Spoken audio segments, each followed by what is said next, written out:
ओडिशा के मयूरभंज जिले में एक पुराना बांध है जिसे लोग कालिया बांध कहते हैं। दिन में यह जगह शांत और खूबसूरत दिखती है, लेकिन रात के समय इसका चेहरा बदल जाता है।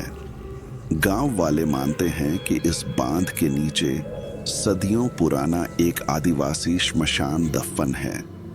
कहते हैं कि वहां जिन लोगों की आत्माएं अधूरी रह गईं, वे आज भी इस जगह को छोड़ नहीं पाई हैं। भुवनेश्वर से आए 4 दोस्त अंकित, प्रिया, सौरभ और रजत घूमने निकले।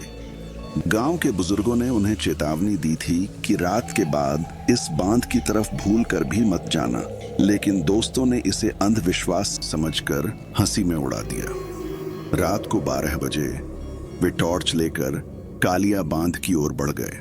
जैसे ही वे बांध के बीच पहुंचे, अचानक पानी से अजीब सी गंध आने लगी। प्रिया ने कहा कि उसे किसी के रोने की आवाज सुनाई दे रही है। सब हंसकर बोले कि शायद यह उसका वहम है, लेकिन तभी हवा में ठंडी सनसनाहट हुई और पानी की लहरें तेज होने लगीं, जबकि चारों ओर बिल्कुल शांति थी। सौरभ ने मजाक में बांध के पानी में पत्थर फेंक दिया। अगले ही पल लहरों के बीच से एक काली छाया उभरने लगी। वह छाया धीरे धीरे इंसान का रूप लेने लगी। चेहरा जला हुआ, आंखें लाल और शरीर से टपकता पानी। दोस्तों के पैरों तले जमीन खिसक गई। वह प्रेत चिल्लाया, क्यों डिस्टर्ब किया मेरे विश्राम को। अंकित ने डर के मारे पीछे हटने की कोशिश की, लेकिन उसके पैर जमीन में धंसने लगे, जैसे किसी ने पकड़ लिया हो। रजत उसे खींचने लगा। तभी एक और चीख गूंजी और बांध का पानी खून जैसा लाल हो गया। प्रिया चीखते हुए गिर पड़ी और उसने देखा कि बांध के किनारे सैकड़ों अधजले चेहरे खड़े थे। सभी की आंखें उसी पर टिकी थीं। रजत और सौरभ ने प्रिया को उठाने की कोशिश की, लेकिन तभी उन चेहरों ने मिलकर एक भयानक आकृति का रूप ले लिया। वह आकृति बांध के ऊपर मंडराने लगी और बोली, यहां हर इंसान का हिसाब लिया जाएगा जिसने इस जगह को अपवित्र किया है।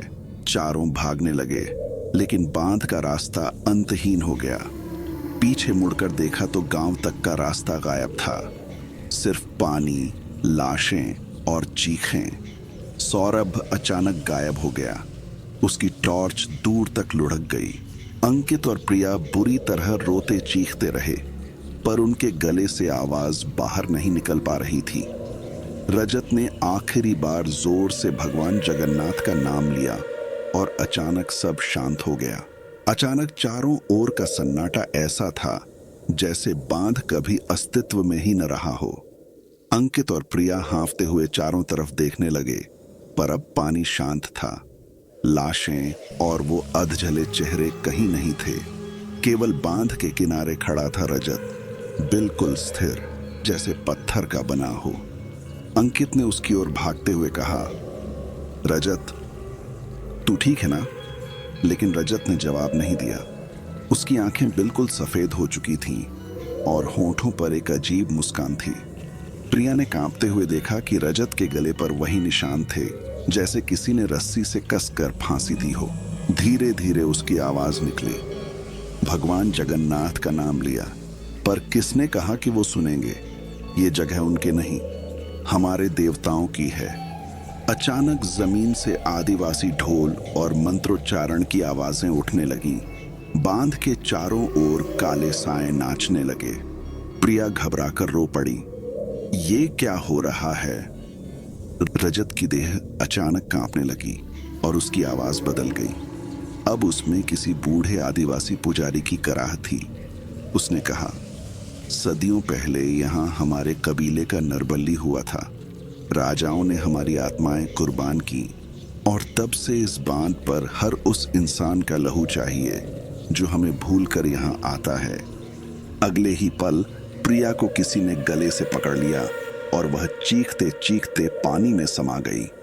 अंकित पागलों की तरह भागने लगा, पर उसके सामने अब रजत खड़ा था, लेकिन इस बार पूरी तरह एक आत्मा के रूप में। उसने अंकित की ओर हाथ बढ़ाते हुए कहा, अब तू भी हमारे साथ। और फिर बांध पर गूंज उठी भयानक चीख जो पूरी घाटी में सुनाई दी। सुबह होने पर गांव वाले जब बांध पहुंचे तो वहां सिर्फ एक लाल रंग से भीगा कपड़ा मिला और उसी पर खुदा था एक वाक्य, हमारे श्राप से कोई नहीं बच सकता।